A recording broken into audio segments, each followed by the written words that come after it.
Halo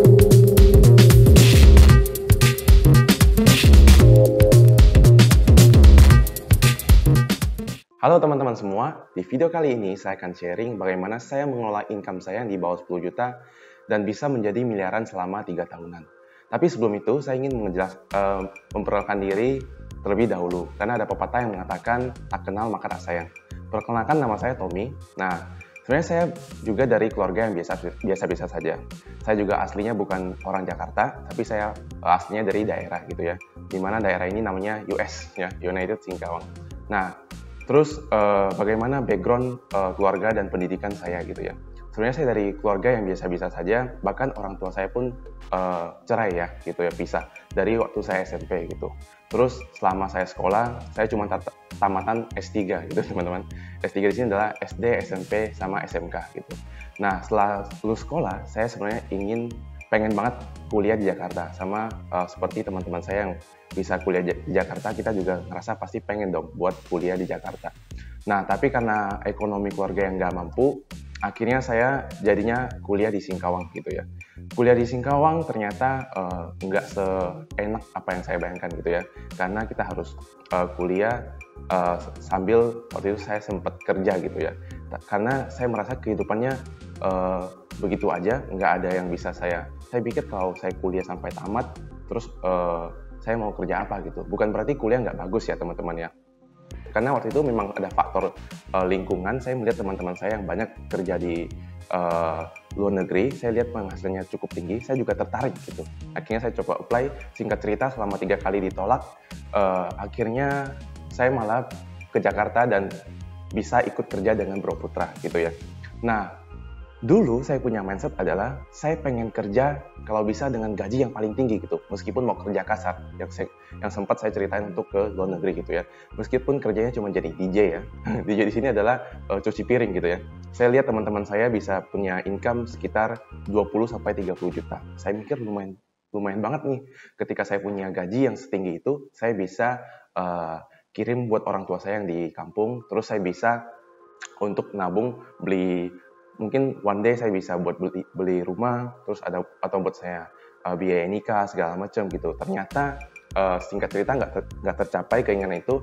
Akhirnya saya ke Jakarta pada saat tahun 2016 gitu ya.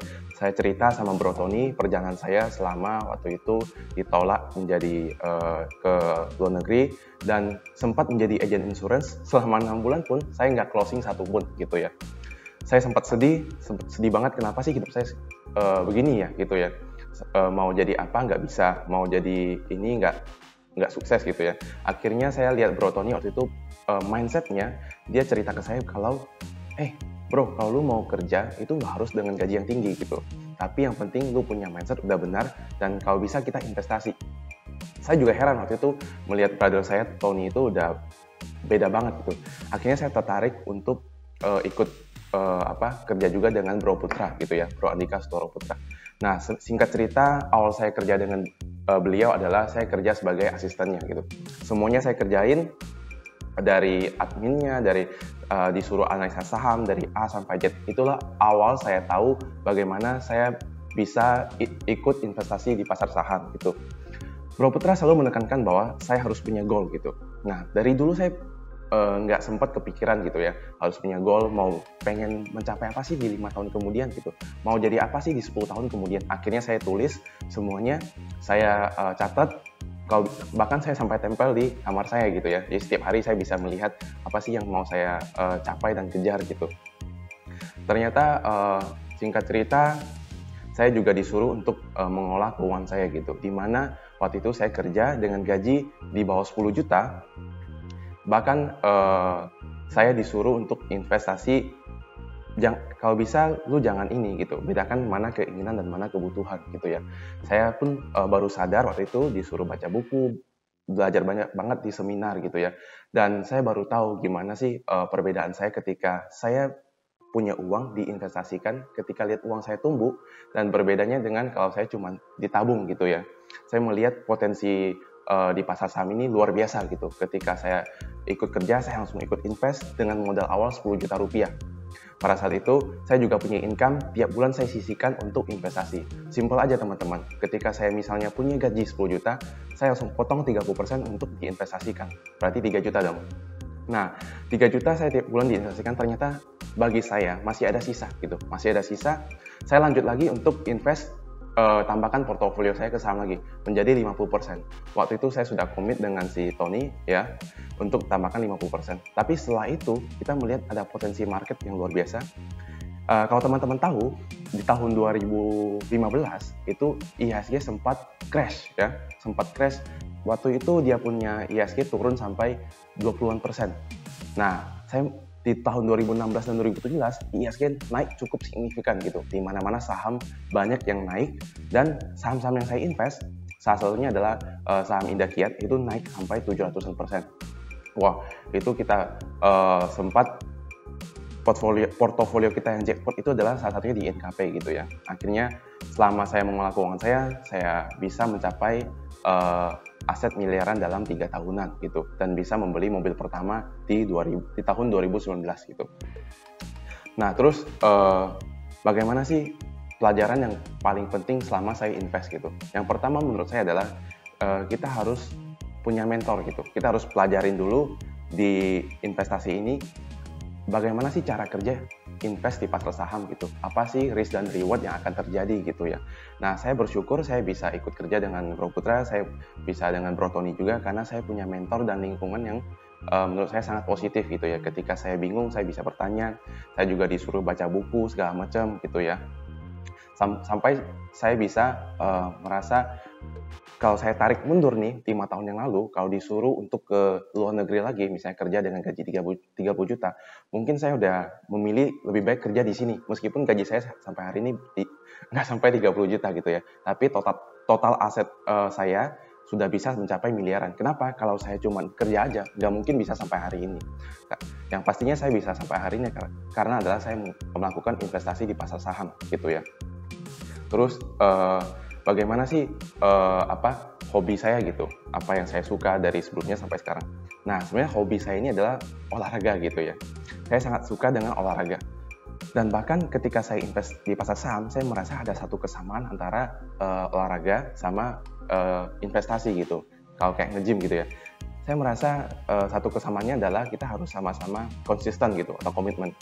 Kalau olahraga itu kan saya sendiri dulunya sampai hari ini masih sangat suka olahraga. Kenapa? Karena saya punya satu pain point gitu ya.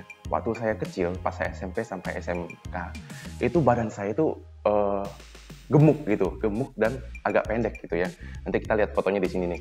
Nah, saya merasa saya nggak enak gitu, nggak nyaman dengan badan saya. Saya agak susah untuk ketika saya olahraga agak sesak nafas. Itu saya sampai terakhir pernah ke dokter gitu ya, karena dia bilang saya punya badan lemaknya terlalu banyak. Nah, kalau makin banyak maka bisa menjadi menutupi saya punya jantung gitu, kan ada yang katanya minyak menutup jantung ini malah susah bernafas gitu kan. Nah, untuk itu saya langsung termotivasi sama untuk bertobat gitu. Lebih baik saya olahraga, saya diet agar saya punya badan yang baik dan sehat gitu ya. Nah, sama juga seperti investasi gitu. Nah, kalau investasi, kalau kita udah tahu caranya, kita udah tahu bagaimana mengelola keuangan, tapi kita nggak komitmen, maka kita nggak akan bisa juga untuk mencapai ke level tersebut gitu. Nah, yang enaknya di investasi ya, kalau kita kan mungkin perbedaannya apa sih ketika saya berinvestasi 10 juta dengan berinvestasi 1 miliar gitu ya. Perbedaannya cuma mungkin satu. Ketika saya mau beli sahamnya nih, untuk klik di HP-nya itu mungkin lebih capek. Kenapa? Karena uang kita udah lebih banyak, untuk beli lotnya juga lebih banyak gitu ya. Sama kalau kita bangun bisnis mungkin beda, karena ketika bisnis yang size-nya 10 juta sama bisnis yang size-nya 1 miliar, itu mungkin sistemnya udah beda. Total karyawan yang di-handle juga beda, udah lebih banyak gitu. Tapi kalau di saham kita lebih fleksibel gitu. Kenapa? Karena masih banyak perusahaan yang bisa dibeli, volume yang pasar saham juga sangat besar, tiap hari bisa sampai 5-10 triliun gitu ya, sampai hari ini. Nah, terus buat teman-teman yang nanya, dia masih seorang karyawan dengan gaji UMR gitu ya, 5 juta misalnya, terus posisinya masih di employee gitu. Bisa nggak sih buat ke investasi? Nah, menurut saya sih sangat bisa. Why? Karena kita mulai dari kecil aja gitu, start small gitu ya. Cukup 10%, misalnya 10% untuk diinvestasikan. 90% mungkin kita buat living cost, bayar apa segala macam. Nah, 10% untuk investasi sudah sangat cukup gitu. Karena di pasar saham sekarang untuk mulai aja modalnya itu dari 100.000 aja udah bisa untuk buka akun sekuritas. Berbeda dengan saya dulu, itu harus mulai dari 10 juta gitu ya. Nah, buat teman-teman, menurut saya karena banyak anak muda sekarang yang lebih ke mungkin hidup karena gengsi gitu ya. Melihat teman-temannya beli HP baru, dia beli HP baru. Melihat teman-temannya beli sneakers baru, dia juga ikut-ikutan. Sebenarnya itu lebih ke keinginan kita gitu, bukan untuk kebutuhan. Nah, yang saya terapkan untuk 3 tahunan terakhir itu adalah saya menunda kesenangan jangka pendek saya untuk kesenangan jangka panjang gitu, dimana saya sudah set apa yang ingin saya capai dalam waktu 5 tahun ke depan gitu. Apa yang ingin saya jadi dalam 5 tahun ke depan. Nah, dari itu hasil investasi saya gulung lagi gitu. Nah, enaknya di investasi itu adalah compounding interest. Ketika saya punya 100 juta menjadi 1 miliar, nah itu kalau kita nggak ambil nih dana investasi kita gulung lagi, misalnya naik 100% lagi, udah jadi 2 miliar gitu ya. Berbeda dengan kalau kita ambil 100 juta jadi 1M, kita ambil 100 jutanya, terus 100 jutanya kita invest lagi, ya lebih lama. Itu ibaratnya kalau udah main game, kita balik lagi ke level 1 gitu. Nah, itu yang saya terapkan waktu saya investasi supaya bisa untuk cepat dalam mencapai level yang lebih tinggi gitu ya. Saya yakin semua teman-teman pasti mau instan untuk menjadi kaya gitu. Saya juga mau sebenarnya. Cuman saya udah tahu bahwa nggak ada yang instan di investasi. Cuman yang cara cepatnya adalah kita harus menabung lebih besar, mengcompounding lebih besar hasil investasi kita gitu ya. Nah, mungkin saya tutup dengan satu quote dari Warren Buffett adalah yang ini nih ya. Jika kamu nggak mencari cara untuk make money sambil tidur, maka kamu akan bekerja sampai mati gitu. Nah, saya yakin semua dari teman-teman pasti nggak mau kerja sampai mati gitu. Kita mau pensiun, kalau bisa pensiun lebih muda, kita bisa lebih santai. Mungkin kerja cuman apa yang kita inginkan gitu, kita suka ya, sesuai passion kita. Mungkin sekian dari video kali ini.